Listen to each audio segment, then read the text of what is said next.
All right, welcome back everybody. This is XL Tactical. And like you guys saw in the description, we're back with another comparison video. You guys want to see these go head to head? Go ahead and let me know in the comment section below.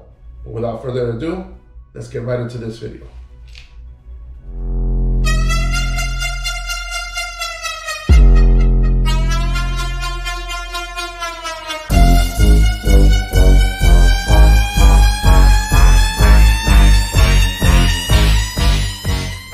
Alright, first off, if you can, consider subscribing so you can stay up to date with videos like this. We're going to be going through a little high level overview with both of these guns. We're not going to go in depth 100%. You can click on the cards above to check the individual reviews of each of these guns. So let's get to the comparison. So on the P365, length of this gun is 5.8, height is 4.3, width is 1 inch, and the overall weight is 17.8 ounces, and the barrel is just 3.1 in length. So overall it's a sub-compact gun, can be considered a micro compact gun, so small in its size. Its counterpart, the G2C, has a length of 6.25, height is 5 inches, width is 1.25, weight is 21.25 ounce, and the barrel is 3.25, so a little bit bigger overall. So both of these firearms are striker fired polymer housing guns. They both have external safeties for this particular versions, right? They are both chambered in 9mm, although the G2C can come in 40 Smith & Wesson, while the P365 only is offered at 9mm.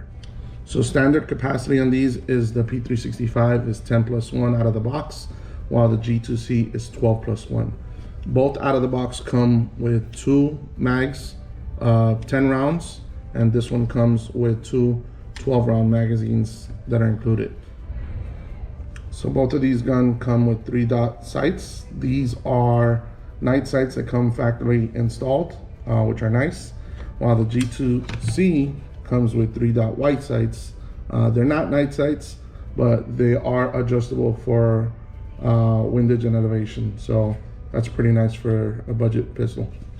They both do have an accessory rail, though the Sig is only Sig proprietary. You can only use accessories that are made from Sig or that are specifically for this rail, while the G2C does come with a standard like a 1913, so most of the accessories do fit on this one. It is a bit on the smaller side, but for the most part, a lot of accessories fit this. So both of them being chambered in 9mm, I would say that this is a smaller firearm. If you see, without the magazine in there, pinky does kind of not reach on there. So that's something to keep in mind.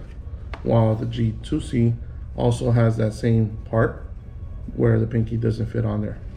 When you have the mags installed that come from the box, you can see that pinky does land on there a little bit better, which is really nice. This does come with a flat plate. When you put that on there, pinky does not land on it, but this particular part of it right here will allow it to land, which is really nice. So I'm not able to talk too much about the ergo feel or the stippling type that's on there, because I do have handle-it grips on this particular firearm, but the G2C is something that they've come up really nice. It is aggressive, not so bad that it's gonna rash on your skin, but a good feel, almost sandpaper kind of feel on there, but it's a nice grip, so you can get a good purchase on the firearm. One thing that I do like about the G2C versus the P365 is that this, when you pull, let's say you had a round that didn't go off or you didn't quite go the way it's supposed to be, I mean, you have to figure out what's going on. Where this one, you have a pull and you have a restrike capability without having to rechamber the slide, which is a plus, and especially in a budget firearm like this. So some of the pros on the P365, the concealability. See how small it is, you know, it tucks away, you can barely feel it when it's on you. Reliability that comes with Sig Sauer. The fact that these are made in the United States is great. They have great customer service. If anything does happen to go wrong with this particular firearm, they will take care of you with no problem. Ergonomics is really good, fits in the palm of your hand. The aftermarket for this as well. So many people are making different parts and accessories for this. The fact that it does come with nice sights out of the box is excellent. It has a great reputation, right? And then the modularity, which is really nice. The gun, you can get different grip modules. This is the P365 grip module. So I won't show you, but you can actually change this grip module into this. So you'll have a longer grip model on a smaller slide, which is really nice.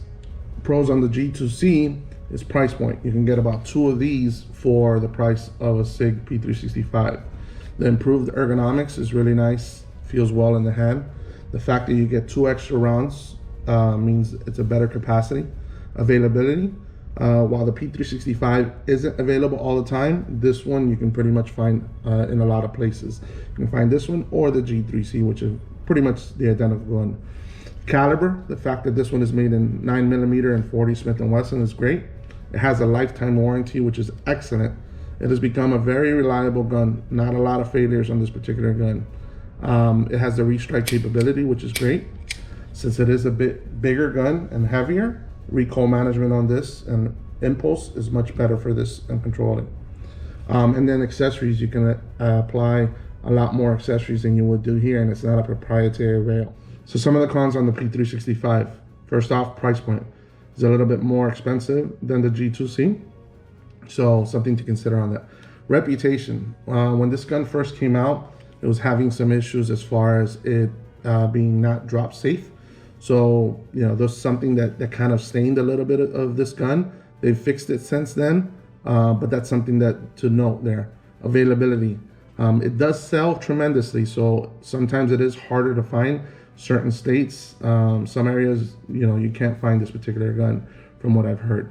A con is that it's only available in 9mm, so that if you like a heavier load, that's something that you won't have the availability to do though. Capacity, 10 plus 1 out of the box. Even though you can go with a 12 or a 15 round, that is something out of the box that you won't have. Since it is a smaller gun, some people do complain that the recoil management on this is a little tougher. It's a snappier gun. When you're dealing with smaller guns, it's a little harder to control. And then the accessories. Since it's not a regular rail, it's got proprietary accessories. So that's something that Sig should have probably done a little bit different, and I'm sure that you could get much more value if you're able to put any type of accessory on this little micro gun. So cons on the G2C. Reputation. Taurus, when it came out, you know, many years ago, their quality control was really bad. So a lot of people stayed with that name. You mentioned to somebody you have a Taurus, forget a G2C, they'll kind of say, oh my God, that's an accident waiting to happen. So I think they've taken care of that, but that's still a stain that they have on that name, and it's hard to get rid of. Quality control. Now, I'm not saying anything happens, but it's just a pet peeve of mine. This gun has a rattle when its slide is pulled back like that. I don't know why. I don't think the 365 has that. Not as bad. This thing rattles around like something's going on in there. Aftermarket, even though they are very popular, they're still not as great as what you would find on the Sig aftermarket. It would have been nice to have some kind of night sights. These are budget sights, but they are pretty nice. So that's a con. And then the fit and feel. This is nice. Again, it's much improved. Some people don't like all the little imprints that it has there. And it does feel a little plasticky. Not polymer, which is pretty much the same thing, but it does feel a little bit more light in the hand. And it's imported. If that's something that you are against, then know that this is made in Brazil and it's imported by Taurus here. Mine has Miami. The G2C is Georgia. I think they moved some operations over there. But that's just some of the cons that you can find from the... So that is these two in comparison. Again, very nice firearms. They both do have their own reliability. They are very popular. Two popular guns. One is budget-minded. One is just the name Sig, which is very synonymous with good reputation.